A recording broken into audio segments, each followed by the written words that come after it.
Welcome. I am Raham Bedayos, and this will be a summary of the speech of President Corazon Aquino during the joint session of the U.S. Congress on September 18, 1986. That was 7 months after Corazon Aquino became the President of the Philippines. She delivered this speech when she went to the United States of America, particularly in Washington, D.C. First, let me tell you who is Corazon Aquino. Maria Corazon Sumulong Cuanco Aquino was born on January 25, 1933 in Tarlac, Philippines.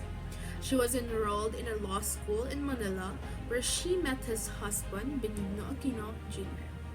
She was also the 11th president and first female president of the Philippines and in Asia. She was also dubbed as the Mother of Democracy, and she is the first female president to deliver a notable speech on her visit to the United States. And she died on August 1, 2009. Now, let me tell you about some historical background. So there was already a tension between Ferdinand Marcos and Benigno Aquino Jr. since they became president and senator. Marcos hated Aquino for opposing him, so he accused Aquino of many things, including being a communist, which led him to start martial law and arrest Aquino. Corazon kept on sending letters and exposing Marcos of his wrongdoings while he was away. Aquino was assassinated when his plane landed, and people saying this thought that Aquino's assassination was Marcos' move to finally eliminate him. And because of it, it ignites more fire to the driving force of mass to oust Marcos in his position. So the people chose Corazon Aquino to represent the people and oppose Marcos in a snap election in which she won. Now, let's talk about the speech of Corazon Aquino. So it contained how she and her family had felt that she lost her husband many times because of his suffering in the hands of a dictator. Until his death, she stated, "For the nation, Ninoy became the pleasing sacrifice that answered their prayers for freedom. For myself and our children, Ninoy was a loving husband and father. His loss 3 times in our lives was always a deep and painful one." It also contained how the death of her husband eventually became the start of revolution, and how even so unsure, she fought alongside the people. She stated, "But his death was my country's resurrection and the courage and faith by which alone they could be free again." The dictator had called him a nobody, but 2 million people threw aside their passivity and escorted him to his grief. And so began the revolution and had brought me to democracy's most famous home, the Congress of the United States. Moreover, in her speech, she thanked America for being her home for 3 years when her family was living there with Ninoy, and for the support the country has given to the Philippines, especially in the completion of the 1987 Constitution. She stated, "We Filipinos thank each of you for what you did, for balancing America's strategic interest against human concern, illuminates the America vision of the world."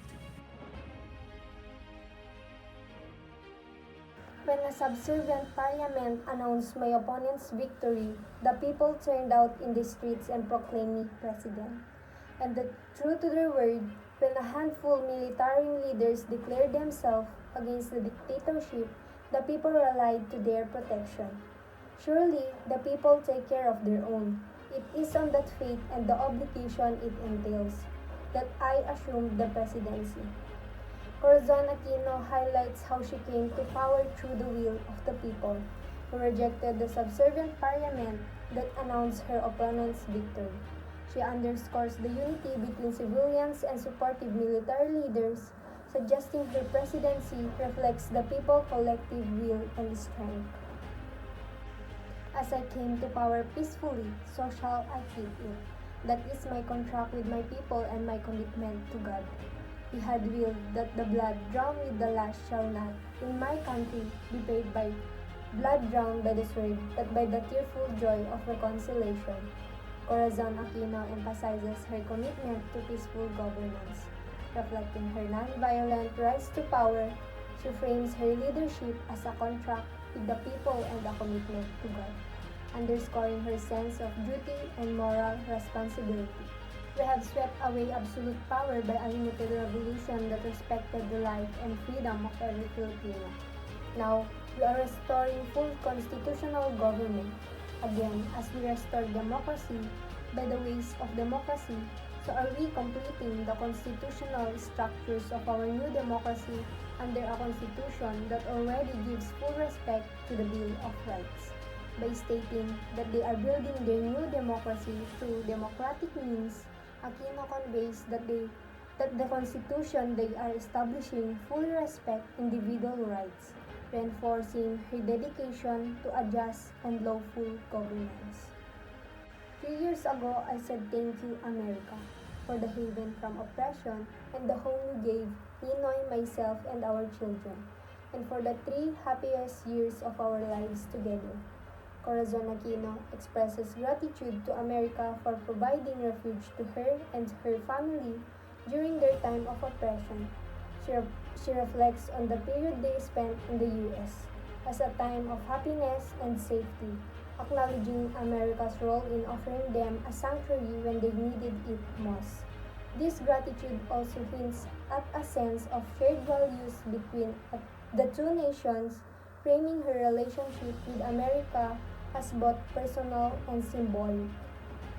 This speech by Corazon Aquino, delivered in 1986 to the United States Congress, reflects her themes of democracy, resilience, and partnership. Aquino's words are imbued with a sense of gratitude and moral resolve, as she recounts the Philippine struggle against dictatorship and calls for international support, particularly from the United States.